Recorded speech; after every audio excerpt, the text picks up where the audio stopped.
Hello, I'm Ethan Cooper. I teach Arabic in the upper school at RPCS, and I'm going into my 7th year.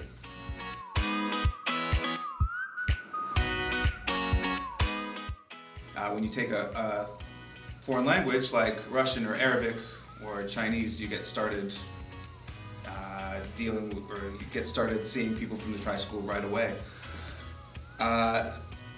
And the cool thing about there just being one Arabic class is that you are in class with the same people all 4 years. So you really get to know the people in your class really well. And because it's coordinated, these are students that you would never ordinarily get to meet or interact with.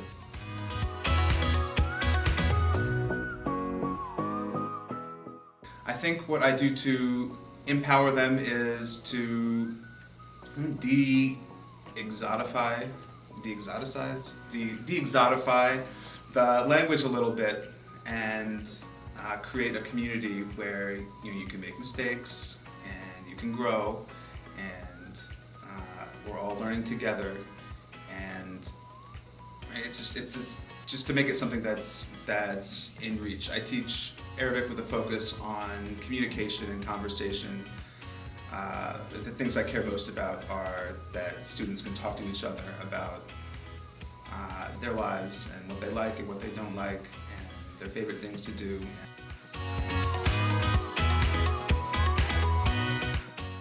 This is something that a student is starting with 2 others, and I'm just advising it, but I'm really excited to see the art of improv growing at RPCS. I would love it if there was like a permanent RPCS improv team that could perform at assemblies and coffee houses and maybe even theaters around Baltimore.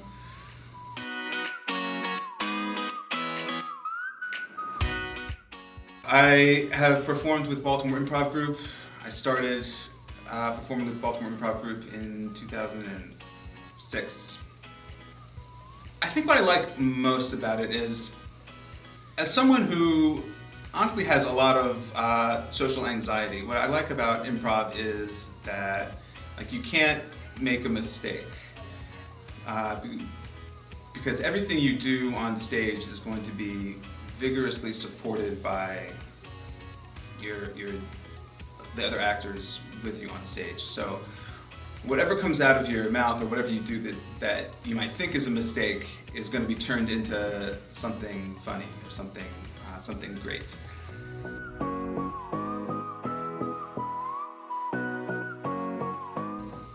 One thing that's part of my routine is I always have to do the New York Times crossword puzzle, and sometimes I do the Wall Street Journal.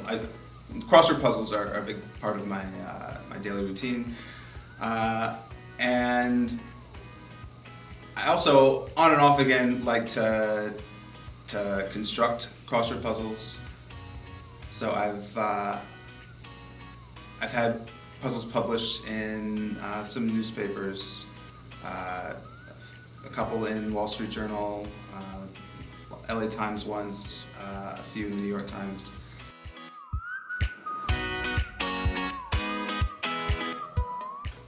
I tell them that learning a language is a lot like learning a sport, and maybe more so than with their other classes. It's a skill set that takes a lot of repetition. It's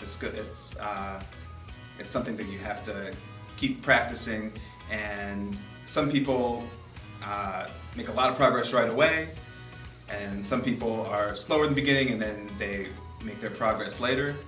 And if you're always looking over your shoulder and comparing where you are with someone else, then you're never going to be satisfied. You're never going to, or you're going to just kind of despair of ever being good enough. So just ask yourself, right? Focus on yourself after every class, right? Do I feel better about this skill than I did when I came into the classroom? And that's kind of life advice.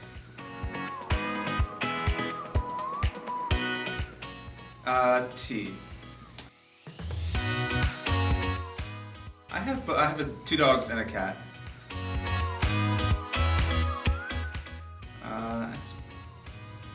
Mountains. I mean, snake's the obvious answer, right?